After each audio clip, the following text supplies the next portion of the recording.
mengabarkan, saya Radi Saputro. Saudara, skuad Garuda Marcelino Ferdinand dan Martin Paz dipastikan absen membela Merah Putih.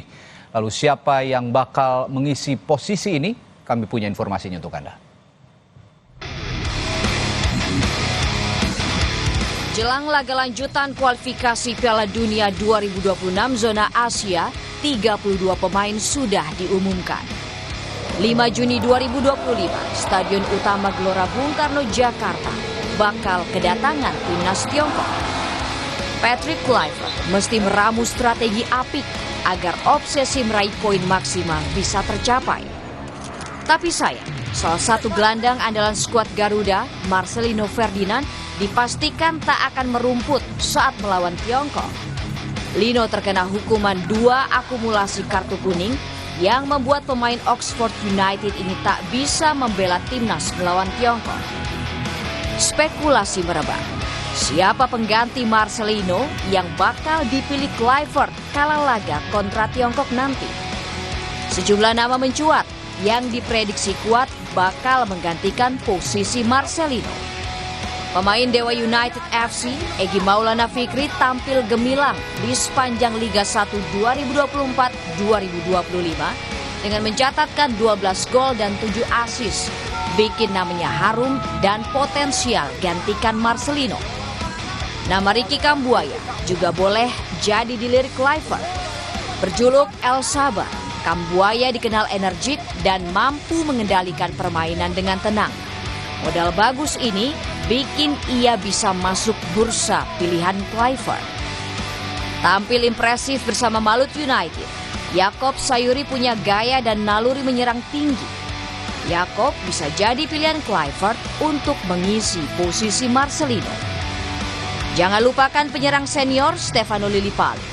Meski tak lagi muda, Lillipali tak bisa dipandang sebelah mata. Lillipali kerap jadi motivator tim.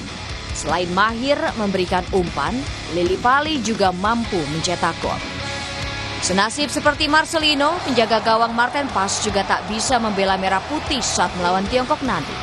Sejumlah nama seperti Hernando Ari, Nadeo Argawinata, Emil Odero dan Reza Arya bakal menggantikan Paz.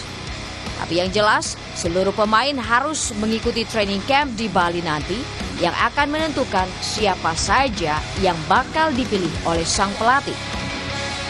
Semuanya diharapkan tanggal 26 itu sudah bisa kumpul semua di Bali. Tapi kita lihat juga ada beberapa pemain yang dimungkinkan tidak bisa datang tepat waktu dikarenakan jadwal pertandingan di masing-masing klub. Di klubnya itu juga masih mengikuti pertandingan sehingga mungkin ada beberapa yang datangnya mundur. Jelang pemusatan latihan yang bakal digelar 26 Mei 2025, Patrick Kluivert dan Alex Pastor mendatangi Bali United Training Center. Keduanya ingin memastikan lapangan dan fasilitas penunjang di sana agar para pemain bisa berlatih maksimal. Laga melawan Tiongkok dan Jepang tinggal selangkah lagi. Racikan Kluivert dinanti agar poin maksimal bisa tergapai.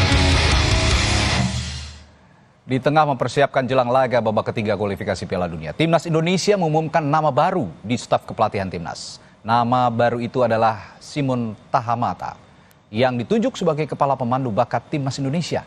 Sebelumnya nama Opa Simon memang digadang-gadang masuk dalam daftar kepelatihan Timnas. Simon Tahamata akan bertanggung jawab untuk mengidentifikasi dan merekrut talenta potensial baik dari dalam negeri maupun diaspora Indonesia di luar negeri, khususnya di Belanda.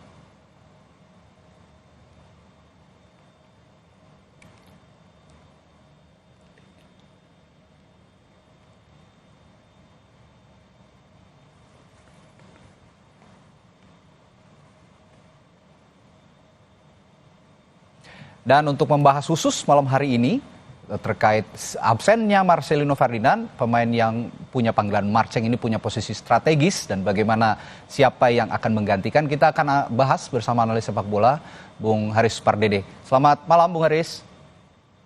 Selamat malam. Ya, Bung Harpa, Marceng ini kalau dilihat kan sangat punya posisi strategis, sangat punya sisi yang vital untuk timnas Indonesia. Dengan ketidakadaannya Marcelino Ferdinand karena akumulasi kartu kuning, kira-kira siapa yang pantas menggantikan di timnas nanti melawan Tiongkok? Ya, pertama kehilangan Marcelo Ferdinand ini tentu mengurangi kreativitas kita di lini depan. Karena kalau kita lihat dalam tiga pertandingan terakhir, itu gol-gol yang tercipta, 4 gol itu 3 diantaranya dia terlibat. Ya, lawan Saudi, akhir tahun lalu dia dua-duanya diborong oleh Marcelo Ferdinand. Kemudian juga saat kita menghadapi terakhir itu Bahrain, itu gol dari Ole juga assist dari Marcelo Ferdinand gitu. Betul. Jadi 4 gol terakhir dia 3 terlibat diantaranya. Tentu kehilangan dia ini membuat tim kepelatihan harus mencari opsi lain. Nah, ada beberapa nama yang mencuat dan ini masing-masing punya plus dan plus minus dan juga punya tone yang berbeda-beda. Ya, kita mulai mungkin yang pertama Stefano Lillipali. Ya, Stefano Lillipali tentunya kelebihannya dia punya umpan-umpan yang sangat bagus, sangat tajam. Dan terbukti musim lalu dia mencetak double digit gol dan juga assist. Permasalahannya sedikit mungkin adalah faktor usia. Dan juga yang kedua, musim ini dia baru saja kembali dari cedera. Jadi baru 2 kali pertandingan dia main di Borneo. Jadi kita nggak tahu nih sebagus apa kebugarannya. Nah, yang kedua yang bisa menjadi alternatif Ricky Kambuaya. Cuma Ricky Kambuaya ya kita tahu di timnas menit playnya nggak terlalu banyak. Dan ini akan merubah komposisi di tim. Jadi kita akan ada punya 2 gelandang bertahan, dia dan João Paulo Pesci. Ya, ini agak sedikit berubah. Nah, yang ketiga bisa juga Yakob Sayuri. Yakob Sayuri untuk pertama kalinya yang saya tahu dia berperan sebagai AMC, posisinya Marcelo Ferdinand di pertandingan waktu itu antara Malut dan Persis Solo dan mencetak hat-trick dalam 8 menit. Dan bukan hanya itu, dia pun memerankan posisi sebagai AMC itu sangat luar biasa. Dia ikut pressing, dia ikut mendeliver bola juga, pokoknya lengkap lah. Gitu. Hanya memang tantangannya adalah ini posisi yang memang tidak lazim buat dia, tidak sering dimainkan. Apakah dia kagok nanti kita nggak tahu. Nah, opsi terakhir yang banyak orang sebut adalah Egy. Egy sangat perform di Dewa United. Tadi sudah disebutkan mencetak double digit gol dan juga assist 12 gol dan 7 assist kalau nggak salah. Dan dalam kondisi bugar ya, mudah-mudahan bugar sampai hari H. Di batch pertama saat kita menjelang menghadapi Australia dan Bahrain, dia kan dipanggil juga, cuman kemudian cedera. Itu dan waktu itu ada Marcelo Ferdinand. Jadi saat ini dia adalah menurut saya kandidat utama yang paling kuat menggantikan Marcelo Ferdinand, meskipun ada opsi-opsi lain yang tadi saya sebutkan sekitar 4 nama yang mungkin saja akan diambil oleh Patrick Kluivert tergantung nanti visi di Bali. Tapi begini Bung Harpa, Marceng ini kan punya kebiasaan bermain fluid gitu ya, bermain fluid dan versatile. Dia tidak hanya terpaku di winger, tapi bisa mengerais juga lini tengah, begitu gelandang serang. Nah, dengan karakter Marceng seperti ini, apakah Kluivert lebih baik menunjuk satu orang yang punya karakter yang sama atau beberapa orang yang punya beragam karakter yang dimiliki satu orang yang biasa dimainkan oleh Marcelino Ferdinand? Ya, kadang-kadang keinginan pelatih dengan availability pemain kan nggak selalu sama. Misalnya tadi yang disebutkan pelatih pengen pemain yang seperti Marcelo Ferdinand, yang fluid, yang versatile, yang lebih mobile lah. Biasanya orang mengatakan demikian. Tapi kadang-kadang pemain yang ada belum tentu seperti itu. Kalau kita lihat, makanya saya bilang 4 penggantinya ini masing-masing punya karakter yang unik dan agak cenderung berbeda dengan Marcelo Ferdinand walaupun posisinya mirip. Dia gelandang serang. Ricky Kambuaya lebih cenderung bertahan. Tapi passingnya oke. Kemudian Stefano Lillipali lebih banyak dia mendeliver bola. Ya, banyak menyamping ke kiri, kemudian cutting inside dia bisa umpan atau shooting. Kemudian kalau kita lihat Sayuri lebih kepada speed. Egy juga kepada speed, mainnya lebih banyak dia ke sisi kanan walaupun kadang-kadang dia fluid juga. Jadi ini sangat cair dan nanti bisa jadi akan ditentukan oleh preferensi pelatih. Jadi pelatih ini kan juga punya selera.